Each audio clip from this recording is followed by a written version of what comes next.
السلام عليكم ورحمة الله وبركاته. أعوذ بالله من الشيطان الرجيم. بسم الله الرحمن الرحيم. نحمده ونصلي على رسوله الكريم. أما بعد فأعوذ بالله من الشيطان الرجيم. بسم الله الرحمن الرحيم. ياسين والقرآن الحكيم إنك لمن المرسلين على صراط مستقيم. صدق الله العظيم. رب اشرح لي صدري ويسر لي أمري واحلل عقدة من لساني يفقهوا قولي. সূরা ইয়াসিনের নাম শুনেছেন না আপনারা সবাই? মুখস্থ আছে না অনেকের? আমরা ছোটবেলা থেকে দেখতাম যে আমাদের দাদিরা, নানিরা, মায়েরা, খালারা ওনারা সূরা ইয়াসিন সকালবেলা পড়তেন, তাদের মুখস্থ ছিল সূরা ইয়াসিন। তো সূরা ইয়াসিন দুইটা পারায় একসাথে করে অবস্থিত, 22 এবং 23 পারা। এটা মাক্কি সূরা, ধারাক্রম অনুসারে এটা কোরআনের 36 নম্বর সূরা। এই সূরাটির আয়াত সংখ্যা মোট 83। এই সূরার অনেক ফজিলত আছে, কিন্তু ফজিলতগুলো বেশিরভাগ দুর্বল সনদের। একটা শুধু হাসান পর্যায়ের হাদিস পাওয়া যায়, বাকি সব দুর্বল। তো দুর্বল হলেও সমস্যা নাই, ফজিলতের ক্ষেত্রে দুর্বল হাদিস গ্রহণ করা যায়। কি কি আছে? এক হাদিসে সুনানে তিরমিজির বর্ণনায় রাসূল সাল্লাল্লাহু আলাইহি ওয়াসাল্লাম বলেছেন, ইন্না লিকুল্লি শাইআন কলবান ওয়া কলবুল কুরআনি ইয়াসিন। সব জিনিসের হৃদয় আছে, আর কোরআনের হৃদয়ের নাম হচ্ছে সূরা ইয়াসিন। যে ব্যক্তি একবার সূরা ইয়াসিন পড়ে, সে 10 বার পুরো কোরআন পড়ার সওয়াব পেয়ে যাবে। এটা একটা ফাজিলত। আচ্ছা, আরেক ফাজিলতে আছে, রাসূল সাল্লাল্লাহু আলাইহি ওয়াসাল্লাম বলেছেন, ইকরাউ সূরাতা ইয়াসিন আলা মাউতাকুম। তোমাদের মুমূর্ষদের সামনে বসে সূরা ইয়াসিন পড়ো। মৃত্যু পথযাত্রী এখনই মারা যাবে, অসুস্থ হয়ে পড়ে আছে, তাদের যাতে কষ্ট কম হয়, লাঘব হয়, রাসূল সাল্লাল্লাহু আলাইহি ওয়াসাল্লাম বলেছেন সূরা ইয়াসিন তার সামনে বসে পড়ো। কেন? এটা আমি সামনে বলবো। এগুলো দাঈফ সনদের। হাসান পর্যায়ের একটা মাওকুফ হাদিস আছে, ইবনে আব্বাস রাদিয়াল্লাহু তাআলা আনহু বলতেন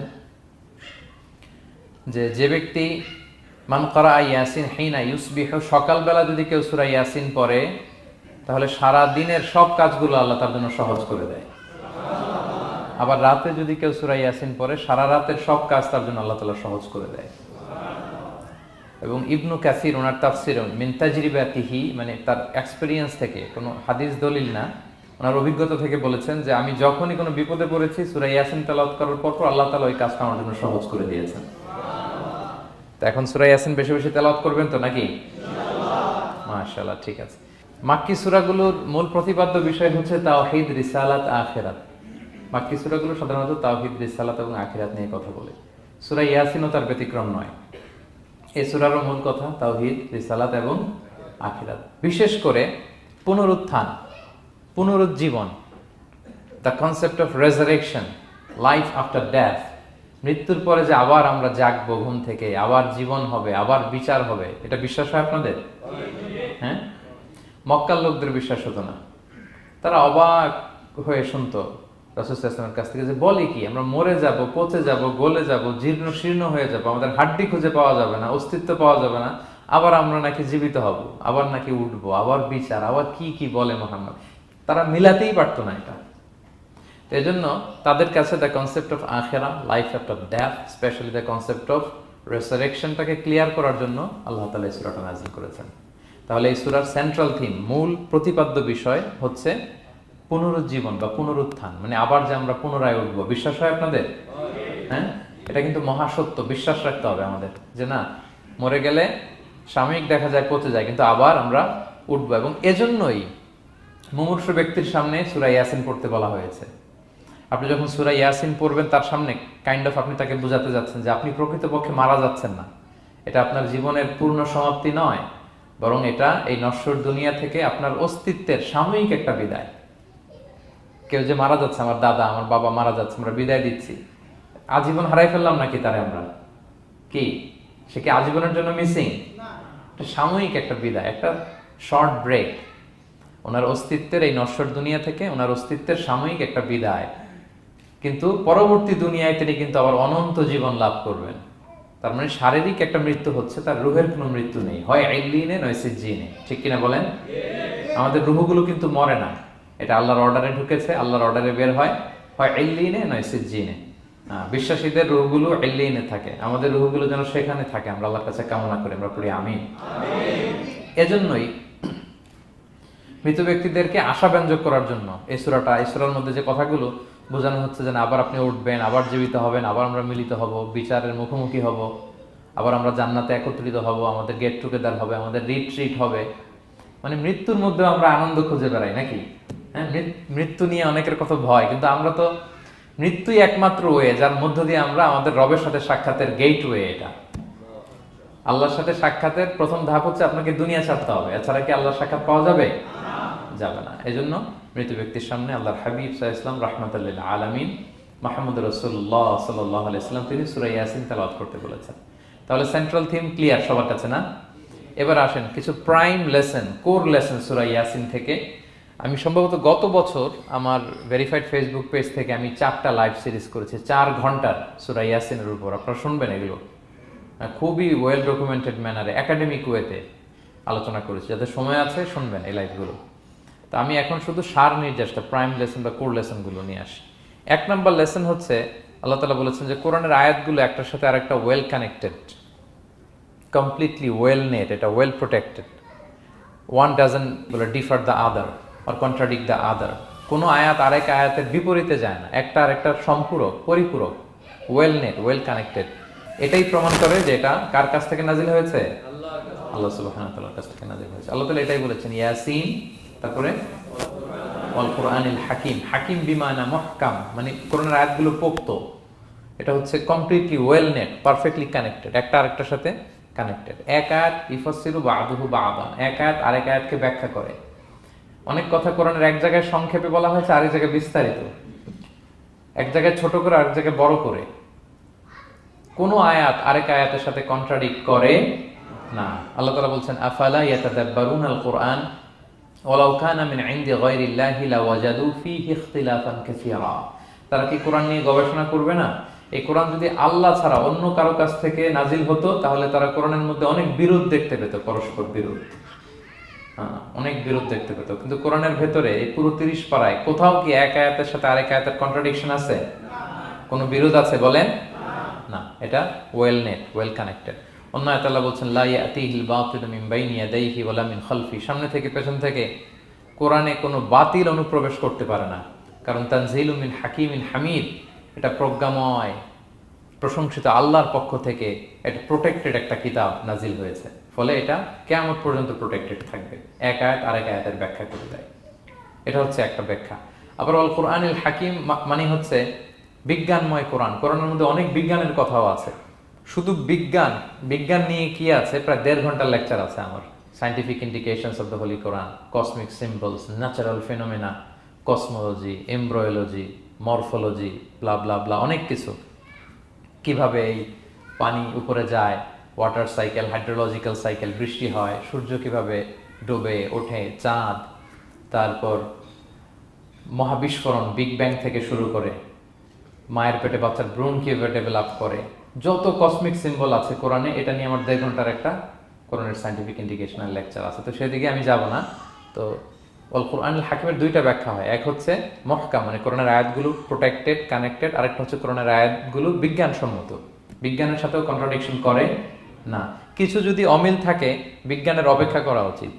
বিজ্ঞান সামনে আরো শিখবে, আরো জানবে, আরো ডেভেলপ হবে, তখন বারবার বিজ্ঞানের মাথা কোরআনের দিকে নিচু হয়ে আসবে। ঠিক কিনা বলেন? যত দিন যায় সহজ হয় কোরআন বোঝা আমাদের জন্য। বিজ্ঞানের আবিষ্কারের কারণে কোরআন বোঝা সহজ হয় এবং মিলে যাচ্ছে সবকিছু। তাহলে এটা হচ্ছে 1 নম্বর লেসন সূরা ইয়াসিন থেকে, যে কোরআনের সব ভার্সেস গুলা আর পারফেক্টলি কানেক্টেড, ইন্টারকানেক্টেড। 1 নম্বর। 2 নম্বর হচ্ছে সূরা ইয়াসিনের 10 নম্বর আয়াতে আল্লাহ তাআলা বলেছেন ওয়াসাওয়াউন আলাইহিম আনযারতাহুম আম লাম তুনজিরহুম লা ইউমিনুন। হে নবী, আপনি তাদেরকে ওয়ার্নিং দেন আর না দেন, সমান সমান, কাজ হবে না। এর কারণ হচ্ছে জেনে বুঝে যদি কেউ সত্যকে প্রত্যাখ্যান করে, তার অন্তরে আল্লাহ মোহর মেরে দেন।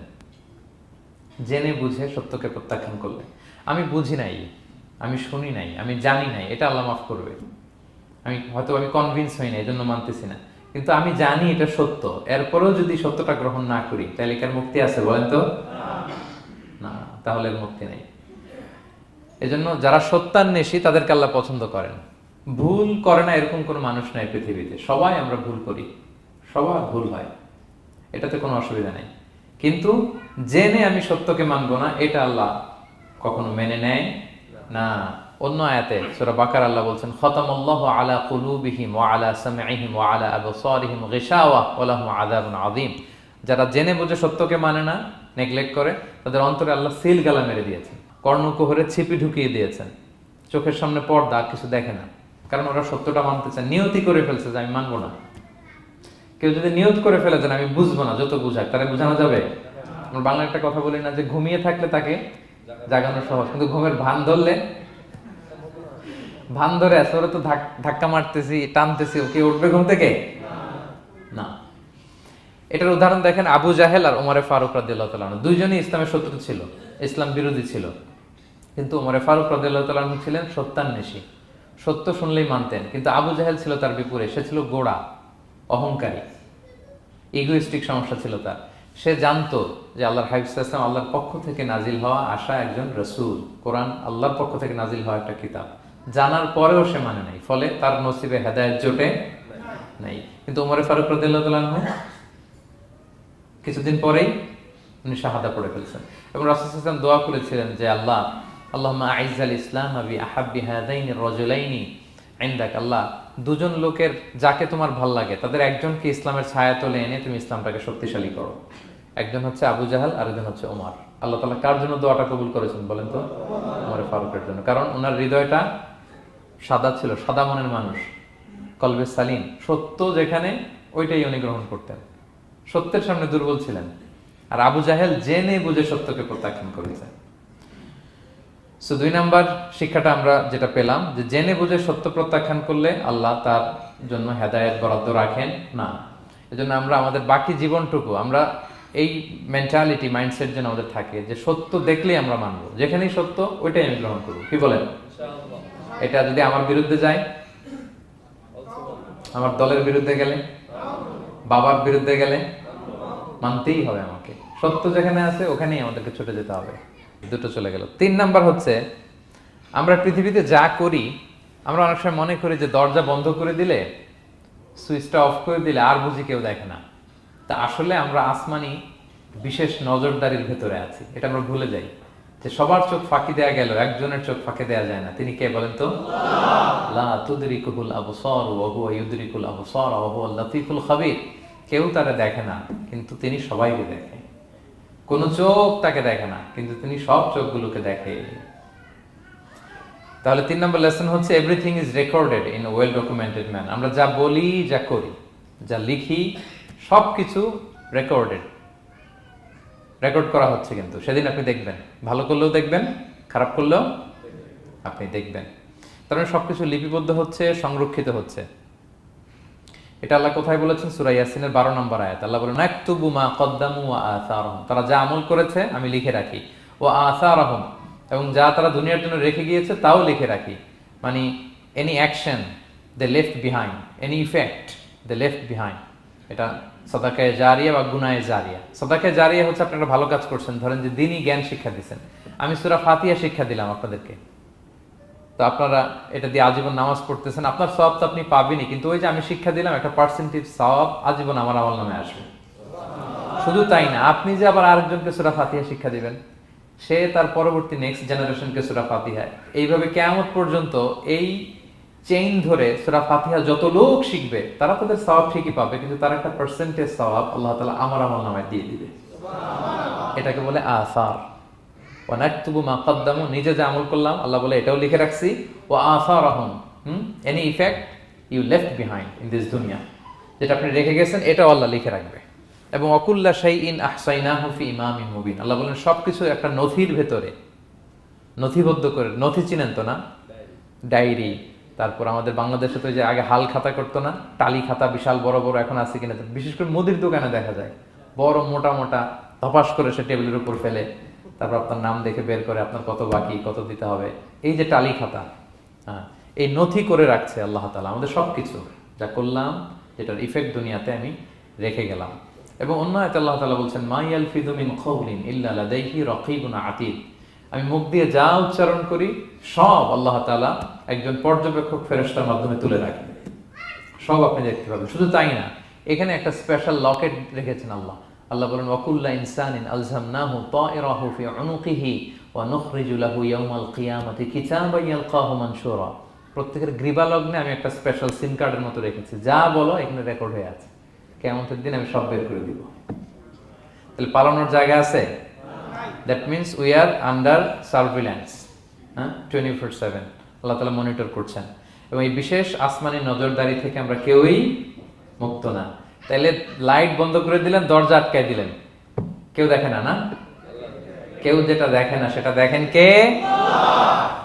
আচ্ছা, তিনটা জেনে গেলেন। 4 নম্বরে হচ্ছে পৃথিবীতে সব নবীরা এক মিশন এবং ভিশন নিয়ে এসেছে। সব নবীরা লা ইলাহার দাওয়াত দিয়েছে, তাই না? এক আল্লাহর দাওয়াত দিয়েছে। আচ্ছা, কখনো কি এমন হয়েছে কোন নবী এসে বলছে যে আল্লাহ একজন, আবার আরেক নবী এসে বলছে না আল্লাহ 2-3 জন হইতে পারে? হ্যাঁ, বলছে? কোন নবী এসে বলেছে মৃত্যুর পর এক জীবন আছে, হিসেব দিতে হবে, পাই টু পাই হিসেব হবে? আরেকজন বলছে না, এরকম নাও থাকতে পারে। এরকম এক নবী এক কথা, আরেক নবী আরেক কথা হয়েছে? এগুলো নবীদের মধ্যে হয়, কবিদের মধ্যে হয়। এক কবি এক কথা বলে, আরেক কবি, এক দার্শনিক এক কথা বলে, আরেক দার্শনিক আরেক কথা, এক রাজনীতিবিদ এক কথা, আরেক রাজনীতিবিদ আরেক, এদের মধ্যে ধাক্কাধাক্কি হয়। কিন্তু নবীদের মধ্যে কথার মধ্যে এগুলো আছে? কারণ তারা মন গড়া কথা বলে না। ওমা ইয়ানতিকু আনিল হাওয়া ইন হুয়া ইল্লা ওয়াহয়ু ইউহা। তাদের কথা আসে একটা হেডকোয়ার্টার থেকে। হেডকোয়ার্টারটা কার? আসমানি রেভেলেশনের বেসিসে ওনারা কথা বলেন। মন গড়া কোনো নবী কোনো কথা বলেন না। তাহলে 4 নম্বর শিক্ষা হচ্ছে সব নবীর মিশন ভিশন এক। এজন্য তাদের মধ্যে একটা কোঅপারেশন ছিল। সূরা ইয়াসিনে চমৎকার একটা ঘটনা আছে। একটা জনপদের নাম উল্লেখ করা হয়নি, কিন্তু কোন কোন মুফাসসির বলেছেন এটা তুরস্কের আন্তাকিয়া জনপদে আল্লাহ একটা কাজে, দাওয়াতি কাজে 2 জন নবীকে পাঠালেন। কয়জন? 2 জন।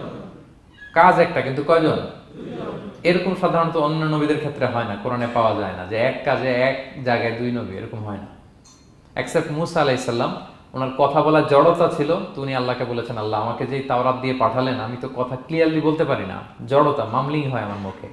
আমার ভাই আখি হারুন আফসাহু মিন্নি লিসান, ও আবার খুব ফ্লুয়েন্ট ছিল। আমি নেতৃত্ব দিব, কিন্তু হারুন ভোকাল দিবে, আপনি তাকে নবী বানায় দেন। মুসা আলাইহিস সালামের দোয়ার বদলতে আল্লাহ হারুন আলাইহিস সালামকে নবী বানায় দিয়েছিলেন। 2 ভাই মিলে ফেরাউনের কাছে দাওয়াতি কাজ করেছে। কিন্তু এছাড়া আর এরকম দেখা যায় না যে এক এলাকায় এক কাজে 2 জন নবী, না। এইখানে দেখা গিয়েছে আন্তাকিয়া জনপদে আল্লাহ এক মিশনে কয়জন নবী পাঠিয়েছেন? 2 জন। আচ্ছা, কিছুদিন পরে আরো একজন, তাহলে হইল কয়জন? 3 জন। এক কাজে এক জনপদে এক এলাকায় মোট 3 জন নবী, কিন্তু এদের মধ্যে কোনো মারামারি নেই। আমাদের দায়ীদের অবস্থা দেখেন তো বাংলাদেশে, মাশাআল্লাহ। আমাদের প্রত্যেক দায়ীদের একই মিশন না? একই মিশন, একই ভিশন, একই লক্ষ্য, একই ডেস্টিনেশন, কিন্তু কত বিভেদ, কত বিরোধ দেখেন। আল্লাহ তাআলা সূরা ইয়াসিনের 14 নম্বর আয়াতে বলছেন ইদ আরসালনা ইলাইহিম মুসনাইন, প্রথম 2 জন নবী পাঠালাম একটা মিশনে, ফাআজ্জাজনা বিসালিস, এবং 3য় জন দিয়ে আরো এদেরকে মজবুত করলাম, ফাকালু ইন্না ইলাইকুম মুরসালুন, তারা যে 3 জন একই কথা বলে যে আমরা রাসূল হয়ে এসেছি। তাহলে দেখেন নবীদের মধ্যে পারস্পরিক শ্রদ্ধাবোধ ছিল। বড় নবী, ছোট নবী, প্রধান বক্তা, দ্বিতীয় বক্তা, তৃতীয়, এগুলো ছিল না। এই 3 নবীর মধ্যে প্রধান নবী, দ্বিতীয় নবী, তৃতীয় নবী আছে নাকি? না। 3 জন একই মিশনে, একই ভিশনে, কোঅপারেশনে তারা এগিয়ে গিয়েছে। তো দেখেন আমরা যারা কোরআনের দায়ী, আমরা তো নবীদের কাজটাই করি, ফলে আমাদের মধ্যে এই কোঅপারেশন থাকতে হবে, এই রেসপেক্ট থাকতে হবে। আমি ব্যক্তিগতভাবে খুবই লজ্জিত যে আমাদের এই দাওয়া অঙ্গনটাকে আমরা কলুষিত করে ফেলেছি। আমরা অন্য আলেমকে, অন্য দায়ীকে তুচ্ছ করা, তাচ্ছিল্য করা, ছোট করা, হেয় করা, তাকে বাতিল করা, নাকচ করা, এরকম আমরা করে থাকি। আমি একাই ইসলামের মুখপাত্র, আমি যা বলবো এটাই, এটা ঠিকাদারি আমার কাছে, এরকম একটা মেন্টালিটি আছে না? এটা নবীদের মাইন্ডসেট এরকম ছিল না। ওনারা কোঅপারেশনে, কোলাবোরেশনে কাজ করতেন, পার্টনারশিপে, একে অপরের প্রতি রেসপেক্ট ছিল। কোন নবী আরেক নবীর বিষদগার করে নাই। কিন্তু আমরা এক দায়ী আরেক দায়ীকে কাফের বলতেও তো আমরা দ্বিধাবোধ করি না, কি বলেন? আল্লাহ তাআলা আমাদেরকে বোঝার তৌফিক দান করুন। 5 নাম্বার, নবীদের কাজ হচ্ছে আল বালাগুল মুবিন, ক্লিয়ার কমিউনিকেশন, শুধু পৌঁছে দেয়া, বাণীবাহকের কাজ করা। আল্লাহ তাআলা বলছেন ওমা আলাইনা ইল্লাল বালাগুল মুবিন। ওই 3 জন নবী যখন বুঝালেন, তারা এলাকাবাসী মানে না, রিজেক্ট করলো, কিন্তু তারা বললো যে আমাদের কাজ হচ্ছে পৌঁছে দেওয়া, মানবা কি মানবো না এটা তোমাদের কাজ। আমাদের কাজ কি? আল বালাগুল মুবিন, কোরআনিক টার্মিনোলজি, মানে হচ্ছে ক্লিয়ার কমিউনিকেশন, আমাদের কাজ পৌঁছে দেওয়া, এর বেশি কিছু না। আমরা অনেক সময় একটু জবরদস্তি করতে চাই, জোরাজুরি করতে চাই, এই নামাজ পড়ো না কেন, তাকে জোরাজুরি করা, দাড়ি রাখানো, জোরাজুরিতে বেশি কাজ হয় না। আপনি পাওয়ারফুল মেসেজ দিবেন, ইনফ্লুয়েন্স করবেন, এতেই আল্লাহ হেদায়েত দিবে। কারণ হেদায়েতটা নিয়ন্ত্রণ করেন একমাত্র কে? আল্লাহ। এখানে আর কারো হাত নাই, এমনকি নবীরও না। কোন নবীও চাইলে কাউকে হেদায়েত দিতে পারে না। আল্লাহর হাবিব সাল্লাল্লাহু আলাইহি ওয়াসাল্লাম মক্কাবাসীদের পেছনে ঘুরতে ঘুরতে পেরেশান। উনি তো রহমতের নবী, উনি ভাবতেছিলেন হায়রে একটু যদি আমার কথা মানতো তাইলেই তো জাহান্নাম থেকে বেঁচে যায়। আরেকটু দাওয়াত দেই, সকালে দেই, দুপুরে দেই, বিকেলে দেই, রাতে দেই। তাদের পিছনে ঘুরতে ঘুরতে রাসূল সাল্লাল্লাহু আলাইহি ওয়াসাল্লাম পেরেশান হয়ে যেতেন। আল্লাহ তাআলা সূরা কাহফে আয়াত নাযিল করলেন, ফালা আল্লাকা বাকিউন নাফসাকা আলা আসারিহিম ইল্লাম ইউমিনু বিহাদাল হাদীসি আসাফা। নবী, ওরা যদি শুনতে না চায়, আপনি তো ওদের পিছনে ঘুরতে ঘুরতে পাগল হয়ে যাচ্ছেন বোধহয়, না রেখে দেন, মানলে মানুক, না মানলে নাই। হেদায়েত দেওয়ার মালিক হচ্ছে আমি। ফাযাক্কির ইন্নামা আনতা মুযাক্কির, আপনি শুধু স্মরণ করিয়ে দেন, উপদেশ দেন। লাস্তা আলাইহিম বিমুসাইতির, আপনি বল প্রয়োগ করতে আসেন, আপনাকে দারোগা বানাই পাঠাইনি আমি, আপনি শুধু পৌঁছে দিবেন। এমনকি রাসূল সাল্লাল্লাহু আলাইহি ওয়াসাল্লাম ওনার চাচা আবু তালেবের হেদায়েতের জন্য অনেক ট্রাই করেছেন, কিন্তু হেদায়েত নসিব হয়েছে বলেন? কারণ ইন্নাকা লা তাহদি মান আহবাবতা ওয়ালাকিন্নাল্লাহ ইয়াহদি মান ইয়াশা। নবী, আপনি যাকে চান তাকে হেদায়েত দিতে পারবেন না। তাহলে আমাদের যারা দাঈ, আমাদের কাজ কি? পৌঁছে দেওয়া। বলেন তো, কাজ কি? নাকি বল প্রয়োগ করা, জোরাজুরি করা? মাশাআল্লাহ। 7 নাম্বার লেসন হচ্ছে, এই পৃথিবীর সবকিছু আইন মানে কার? বলেন তো, আল্লাহর। ইচ্ছায় অনিচ্ছায় সবকিছু আল্লাহর আইন মানে, আমরা ছাড়া শুধু। আকাশ, জমিন, বাতাস, বৃষ্টি, মেঘমালা, পাহাড়, সাগর, নদী, সূর্য, চন্দ্র, সব আইন মানে কার? আল্লাহর আইন মানে। সে কথা আল্লাহ বলছেন, ওয়াশ-শামসু তাজরি লিমুস্তাকাররিল লাহা, আমি সূর্যের জন্য একটা গতিপথ দিয়েছি, কক্ষপথ, অক্ষপথ, সে ওইদিকেই ঘুরে, ওরা ঘুরতে বলছে ও ঘুরে, এর কোনো ব্যত্যয় নাই। যালিকা তাকদীরুল আজিজিল আলিম, এটা আমি আল্লাহ ফিক্স করে দিয়েছি। ওয়াল কামারা কাদ্দারনাহু মানাজিলা হাত্তা আদা কাল উরজুনিল কাদিম, আর চাঁদকে আমি 30টা মঞ্জিল দিয়েছি। দেখবেন চাঁদ কিন্তু এক জায়গায় উদিত হয় না, 30 দিনে 30 জায়গায়, পুরো মাস ব্যাপী এদিক থেকে ওদিকে শুধু ঘুরে। এটা আল্লাহ ফিক্স করে দিয়েছে, এটা ওর বিধান। আমাদের জন্য কোরআন বিধান হিসেবে দিয়েছে, আমরা মানি না, কিন্তু প্রত্যেক প্রাণীর জন্য, সৃষ্টির জন্য যে বিধান আল্লাহ ফিক্স করেছেন ওরা ওইটাই মানে, এর একটু একচুল পরিমাণ ডান ব্যয় করে না। সুবহানাল্লাহ, সুবহানাল্লাহ।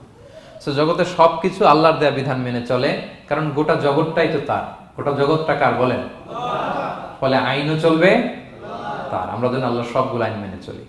8 নাম্বার হচ্ছে, এই যে আমরা জান্নাতের কথা শুনি, কিয়ামতের কথা শুনি, আখিরাতের কথা শুনি, একদিন আমরা এটা চাক্ষুষ দেখতে পাবো, তখন আমাদের এই বিশ্বাসটা আরো প্রগাঢ় হবে। মৃত্যুর পরে যে আমাদের লম্বা ঘুম, এই আমাদের নিদ্রা ভঙ্গ যেদিন হবে, সেদিন আমরা সব দেখতে পাবো, চাক্ষুষ কিয়ামতের সবকিছু। সেটা আল্লাহ তাআলা বলছেন, নুফিখা ফিস সূরি ফাইদাহুম মিনাল আজদাসি ইলা রাব্বিহিম ইয়ানসিলুন, ইসরাফিলের সিংগার ফুৎকারে সেদিন সব মানুষ জেগে উঠবে। আপনারা ইসরাফিল আলাইহিস সালামের নাম শুনেছেন? কে উনি? একজন ফেরেশতা। উনি বড় একটা সিংগায় ফুৎকার দিবেন। সৃষ্টির পর থেকে আল্লাহ ওনাকে একটা কাজের জন্য অ্যাসাইন করেছেন, শুধু ফু দিবে 3টা। কয়টা? 3টা। আর কোনো কাজ আছে? না। That's it, that's it. শুধু 3টা ফু দিবে, 3 বারে। ঠিক যে মুহূর্তে আপনারা এখন কথা শুনছেন, এই মুহূর্তে উনি ওই ট্রাম্পিট সিংহা নিয়ে আরশের দিকে তাকায় আছে, কখন আল্লাহর আদেশ আসে, 1 সেকেন্ডও যেন দেরি না, চোখের পলক যাতে দেরি না হয়ে যায়, তাকিয়ে আছেন উনি। ফুৎকার দিবে তো কবর থেকে মানুষগুলো উঠবে। মিনহা খালাকনাকুম ওয়া ফিহা নুঈদুকুম ওয়া মিনহা নুখরিজুকুম তারাতান উখরা, এই কথাই আল্লাহ এই সূরাতে বলেছেন। তো মানুষ যখন উঠবে, কারো ঘুম হবে 50 বছর, কারো 500 বছর, কারো 5000 বছর, কারো 5 লক্ষ বছর। পৃথিবীতে প্রথম নিহত হয়েছে কে জানেন? হাবিল। আদম আলাইহিস সালামের ছেলে হাবিল পৃথিবীর প্রথম মারা গেছে। সে, তার ঘুমটা কত লম্বা বলেন তো? সে কত হাজার বছর, লক্ষ বছর বেচারা ঘুমাচ্ছে, হ্যাঁ, তার কবরে। তো এই সব সিংগার ফুৎকার সব কবর থেকে উঠবে। ক্বালু ইয়া ওয়াইলানা মান বাআসানা মিন মারকাদিনা হাযা, কিরে কে ভাঙালো এই লম্বা ঘুমটা? সবাই তো ঘুমাচ্ছিলাম। হাযা মা ওয়া'দার রহমান, ফেরেশতারা বলবে এইটাই সেই দিন যেটা বিশ্বাস করো না এই দুনিয়াতে। ওয়াজ নসিহত হইলে তো তোমরা মানতা না, বলতা এগুলো কিছু নাই। আজকে সেই দিন। সাদাকাল মুরসালুন, রাসূলরা সত্যই বলেছেন। ওই দিন মানুষ চাক্ষুষ কিয়ামতকে অবলোকন করবে। 9 নম্বর শিক্ষা হচ্ছে, তখন আল্লাহ তাআলা বিচার প্রতিষ্ঠিত করবেন। ওই বিচারে আল্লাহ কাউকে ঠকাবেন না। বলেন তো, আল্লাহর বিচারে কোনো পার্সিয়ালিটি আছে? না। কোনো ঘুষ দেওয়ার সিস্টেম? না। স্বজনপ্রীতি আছে? না। এই কথা আল্লাহ বলেছেন সূরা ইয়াসিনের 54 নম্বর আয়াতে, ফাল ইয়াউমা লা তুযলামু নাফসুন শাইআ, কোনো জুলুম হবে না। ওয়া তুজজাউনা ইল্লা মা কুনতুম তা'মালুন, যে যা করেছে ওইটারই প্রতিদান পাবে। এমন না যে আপনি করছিলেন খুব ভালো কিন্তু আপনি পান নাই, এটা হবে না। যার যে রিওয়ার্ড পাওয়ার কথা ওইটাই পাবেন, কারণ আল্লাহ জুলুম করেন না। ওমা আনা বিযাল্লামিন লিল আবিদ, আল্লাহ বলে আমি আমার বান্দার প্রতি বিন্দু পরিমাণ জুলুম করি না। ওয়া নাদাউল মাওয়াজিনাল কিসতা লিয়াউমিল কিয়ামা ফালা তুযলামু নাফসুন শাইআ, সেদিন আমি ন্যায় বিচারের মানদণ্ড স্থাপন করব, ওখানে একটা চুল ফেললেও এটা ওজন হয়। ফামান ইয়ামাল মিসকালা যাররাতিন খায়রান ইয়ারা ওয়া মান ইয়ামাল মিসকালা যাররাতিন শাররান ইয়ারা, অনুপরিমাণ ভালো করলে ভালো পাবেন। এই যে সে লিল্লাহি তাকবীর বলছে, সওয়াব হইছে না? সে ওই দিন আমলনামায় দেখবে কি রে, অমুক এক মাহফিলের মধ্যে আমি লিল্লাহি তাকবীর বলছিলাম, এইটার এতগুলা সওয়াব। তারপরে এই যে আপনারা আল্লাহু আকবার বলছেন, এতে সওয়াব হইছে না? তো এরকম ছোট্ট ছোট্ট প্রতি মুহূর্তে একজন রাস্তা চেনে না, রাস্তা দেখাই দিলেন, একজনের একটা ভালো উপদেশ দিলেন। হ্যাঁ, এইভাবে ছোট্ট ছোট্ট যত ভালো কাজ সব পাবেন, ছোট্ট ছোট্ট খারাপ কাজ সব সেদিন পাবেন, কোনো জুলুম হবে না।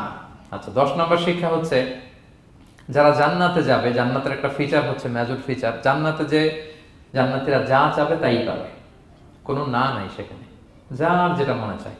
এটা সূরা ইয়াসিনের 57 নম্বর আয়াত আল্লাহ বলেছেন, লাহুম ফিহা ফাকিহা ওয়া লাহুম মা ইয়াদদাউন, সেখানে অজস্র অঢেল সুস্বাদু মুখরোচক ফলমূল থাকবে। দুনিয়াতে এক ফলে এক মজা, আনারসের মজা তরমুজে নাই, তরমুজের মজা আমে নাই, আমের মজা বাঙ্গিতে নাই, বাঙ্গির মজা কাঁঠালে নাই, কাঁঠালের মজা ডুরিয়ানে নাই। যেইটা খাবেন ওইটা স্বাদ। জান্নাতে এক ফলের ভেতরে 1000 রকমের স্বাদ আল্লাহ ঢুকাই দিবে।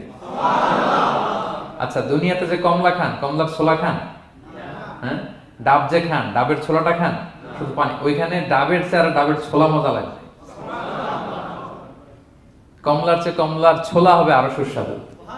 মানে ওইটার ফিচারের সাথে দুনিয়ার ফিচারের কোনো তুলনাই হয় না, নো কম্পারিজন। যা চাবে তাই পাবে। ইয়াসিনের 11 নম্বর শিক্ষা হচ্ছে সেদিন নিজের হাত পা নিজের বিরুদ্ধে সাক্ষী দিবে যারা জাহান্নামে যাবে। কারণ জাহান্নামীরা বলবে না আল্লাহ করি নাই, তোমার ফেরেশতারা ভুলে লিখছে, আল্লাহ আরেকজনের আমলনামা আমার দিয়ে দিছে, এই অনেক ধরনের অজুহাত। তখন আল্লাহ তাআলা তার মুখটাকে সিলগালা করে দিবেন। ফালইয়াউমা নাখতিমু আলা আফওয়াহিহিম ওয়া তুকাল্লিমুনা আইদিহিম ওয়া তাশহাদু আরজুলুহুম বিমা কানু ইয়াকসিবুন। আল্লাহ বলে তোমার মুখ আমি সিলগালা করে দিলাম, হাত কথা বলবে, তখন পা সাক্ষী দিবে কোথায় যে এই পাপটা করছেন। আপনি অবাক হবেন, কি রে, এই হাতে তো কত আংটি পরলাম, এরপর কত লোশন মাখলাম, হ্যাঁ, কত সুন্দর বডি ওয়াশ দিয়ে হাতটাকে ক্লিন রাখলাম, তারপর হাতের মধ্যে গ্লাভস পরলাম, হাত পা কত যত্ন আমি নিলাম, এই হাত পা আমার বিরুদ্ধে কথা বলে। রাগে মানুষ বলবে ওয়াকালু লিজুলুদিহিম লিমা শাহিদতুম আলাইনা, কি রে আমার বিরুদ্ধে কথা বলিস কেন? তখন হাত পা বলবে ক্বালু আনতাকানাল্লাহ আল্লাযী আনতাকা কুল্লা শাই, ওই আল্লাহ আজকে আমাকে কথা বলার সুযোগ দিয়েছে, যে আল্লাহ চাইলে যে কাউকে যে কোনো সৃষ্টিকে কথা বলার সুযোগ দিয়ে থাকে। পাথরকে আল্লাহ জবান দিতে পারেন, দিয়েছেন। রাসূল সাল্লাল্লাহু আলাইহি ওয়াসাল্লাম মক্কার শিয়াবের মধ্য দিয়ে যখন হাঁটতেন, অনেক পাথর রাসূল সাল্লাল্লাহু আলাইহি ওয়াসাল্লামকে সালাম দিয়ে বলেছেন, আসসালামু আলাইকা ইয়া নবী আল্লাহ, হে আল্লাহর নবী আপনাকে সালাম। কে দিয়েছে সালাম? পাথর। মরা খেজুর গাছ কেঁদে উঠেছে নবীর জন্য, তার মানে এগুলোর ভেতরে প্রাণের সঞ্চার করেছেন কে? আল্লাহ। সেদিন হাতের ভেতরে আল্লাহ তাআলা কথার শক্তি দিবেন। আপনার হাত আপনার বিরুদ্ধে, পা বিরুদ্ধে, আপনার বডি আপনার বিরুদ্ধে সাক্ষী দিবে। সো খবরদার, অতটুকু পাপ করি যতটুকু পাপের শাস্তি বহনের ক্ষমতা আমার আছে, একটু হিসাব মিলিয়ে নিই আমরা। 12 নম্বর লেসন হচ্ছে যে আমরা শক্তিশালী হই, ছোট থেকে বড় হই, এরপরে আবার দুর্বল হয়ে যায়। আল্লাহ বলেন ওয়ামান নুআম্মিরহু নুনাক্কিসু ফিল খালকি আফালা ইয়াকিলুন, আমি যখন কারো বয়স বাড়িয়ে দেই তাকে আবার দুর্বল করে দেই। এটাই জীবন চক্র। দেখেন, শৈশব দিয়ে শুরু, তারপর কৈশোর, তারুণ্য, যৌবন। যৌবনের কথা চিন্তা করে তো বেশিরভাগ যুবক কি শক্তি গায় না, যা খায় ওইটাই হজম হয়ে যায়। ওভারটাইম করতে পারি, লাগাতার কাজ করতে পারি, মানে অনেক ক্যাপাসিটি। কিন্তু সেই আপনি যখন 60, 70, 80-তে যাবেন আর পারা যায় না, তখন একটা লাঠি লাগে। কি লাগে? আরো বাড়লে 90 যখন হয়ে যায়, 100, তখন ওই যে ছোট বাচ্চারা ওরা যা বলতেছে এরকম, ওরা যেরকম বোঝে না ওইরকম বোঝে না। বাচ্চাদেরকে এদিকে খাবার দিলে দেখবেন যে এদিক দিয়ে করতেছে, মুছে দিত। ওই মুরব্বীরও এরকম, বাচ্চাদের প্যাম্পাস পরানো লাগে, যেখানে রাখে পেশাব পায়খানা, মুরব্বীরাও এরকম 90, 80 এদেরও পরানো লাগে, এদেরও আর কন্ট্রোলটা থাকে না। তাহলে দেখেন, this is our life cycle. এভাবেই তারুণ্য, যৌবন, প্রৌঢ়ত্ব, এরপর আবার বার্ধক্য। আল্লাহ বলে এরপরও তোমরা বুঝবে না? আল্লাহ বুঝাতে চাইলেন যে আল্লাহ এক দেহে এত রূপ আনতে পারে, সে আল্লাহকে আবার তোমাদেরকে জীবিত করতে সক্ষম না? কারণ এই সূরার মূল কথা হচ্ছে পুনরুজ্জীবন, রেসারেকশন। আল্লাহ বারবার ঘুরিয়ে ফিরিয়ে নানা আয়াত দিয়ে বুঝাতে চাচ্ছেন যে আমি তোমাদেরকে আবার পুনরায় জীবিত করতে পারি। তো যে আল্লাহ এত কিছু করতে পারে, সে আবার আমাদেরকে জীবিত করতে পারে না? বলেন। আচ্ছা, 13 নম্বর শিক্ষা হচ্ছে অতীত ভুলে যাওয়া। এটা আমাদের জীবনের জন্য অনেক বড় বোকামি। আমরা ভুলে যাই অনেক সময় আমরা কি ছিলাম, কোথায় ছিলাম, ভুলে যাই। আল্লাহ বলেন, আওয়ালাম ইয়ারাল ইনসানু আন্না খালাকনাহু মিন নুতফা ফাইদা হুয়া খাসীমুম মুবিন।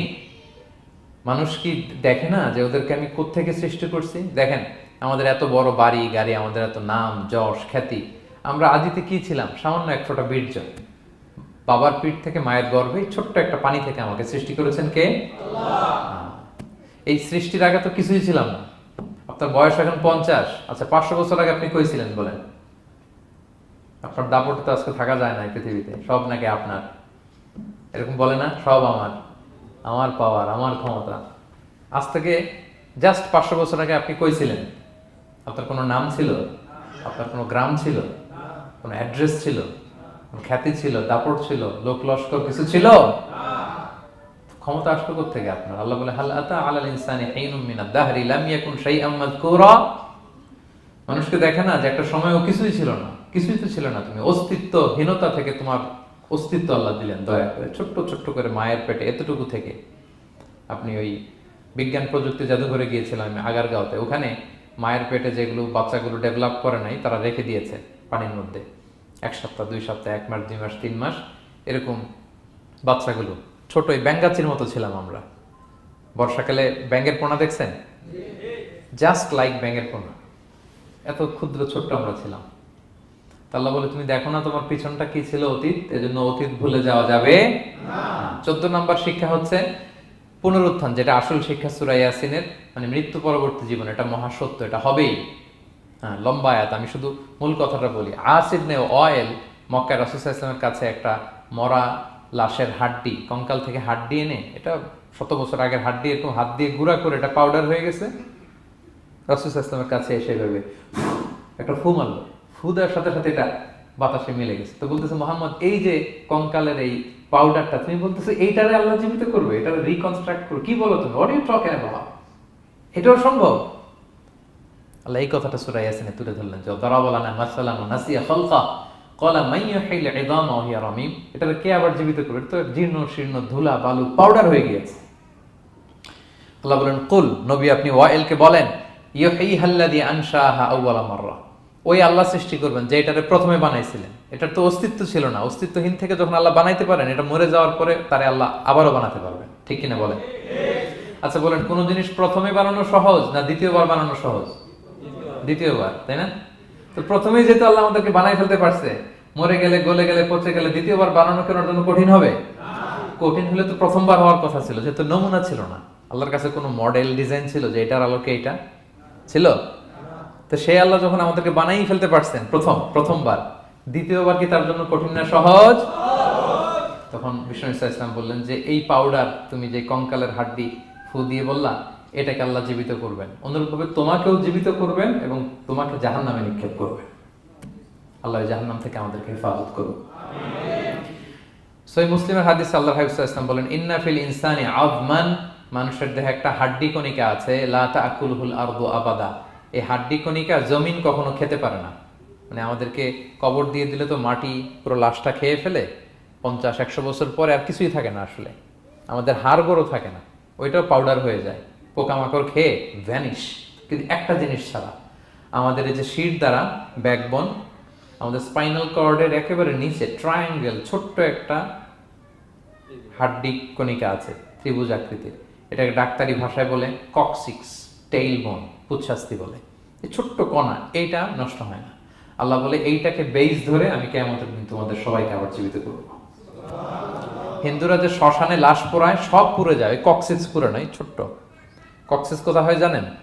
গরুর লেজটা যেখান থেকে শুরু হয় ওই জায়গায়, মানে আমাদের শিরদাঁড়ার একেবারে নিচের দিকে ছোট্ট একটা ট্রায়াঙ্গেল হাড্ডি কণিকা আছে, খুবই ছোট ট্রায়াঙ্গেল বোন পার্টিকেল। এটা থেকে আল্লাহ সৃষ্টি করে। এটা বিমানের ব্ল্যাক বক্সের মতো, বিমান জ্বলে পুড়ে যায়। সাগরের নিচে গেল ব্ল্যাক বক্স কিছু হয় না, জানেন? যে MH কত 370, ওই যে ডুবলো যে ভারত মহাসাগরের নিচ থেকে 3 দিন সিগন্যাল দিচ্ছিল ব্ল্যাক বক্স, এরপর এটার ব্যাটারিও নাই, আর দিতেও পারে নাই। দেখেন সব ধ্বংস হয়ে যায়। ব্ল্যাক বক্স থেকে বিমানের সর্বশেষ কি হয়েছিল ইনফরমেশন গুলো পাওয়া যায়। ওইটা নষ্ট হয় না সাধারণত বিমানের। এই আল্লাহ তাআলা এই ব্ল্যাক বক্স দিয়ে দিয়েছেন আমাদের পেছনে, আজবুল জানাব। এখান থেকে আল্লাহ তাআলা সেদিন আমাদেরকে রিকনস্ট্রাক্ট করবেন। তাহলে পুনরুত্থান, আবার যে আমরা জীবিত হবে, এটা বিশ্বাস হয় আপনাদের? হয়। এটা করতে আল্লাহর কিছুই লাগে না, শুধু কুন বললেই হয়ে যায়। কি বললে? এই কুন কথা দিয়ে আল্লাহ তাআলা শেষ করেছেন সূরা ইয়াসিন। আল্লাহ বলেন যে আল্লাহর যে অসীম ক্ষমতা, এটা শুধু কুন বললেই হয়। ইন্নামা আমরুহু ইযা আরাদা শাইআন আইয়াকুলা লাহু কুন ফায়াকুন। কুন হও, ফায়াকুন হয়ে যায়। বি ইট ওয়াজ, হও বলতে হয়ে যায়। তাই বলে কি আল্লাহ হও বলাটাও জরুরি না? তিনি হও বলারও মুখাপেক্ষী না। দুনিয়াতে আমাদের বোঝানোর জন্য তিনি বলছেন যে আমি কুন বললেই হয়ে যায়, আমার কুনও বলা লাগে না, চিন্তা করা মাত্রই হয়ে যায়। ফাআলুল লিমা ইউরিদ, তিনি যা ইচ্ছা তাই করতে পারেন। সো সেই আল্লাহকে যেন আমরা ডাকি, তার কাছে যেন আমরা ফরিয়াদ করি, আমাদের মনের আকুতি, চাহিদা, প্রার্থনা তার কাছে যেন আমরা নিবেদন করে পেশ করি। আল্লাহ তাআলা আমাদের সবাইকে কথাগুলো বোঝার ও আমল করার তৌফিক দান করুন। হাযা মা ইনদি ওয়াল ইলমু ইনদাল্লাহি আলাইহি তাওয়াক্কালতু ওয়া ইলাইহি উনীব। আসসালামু আলাইকুম ওয়া রাহমাতুল্লাহি ওয়া বারাকাতুহু।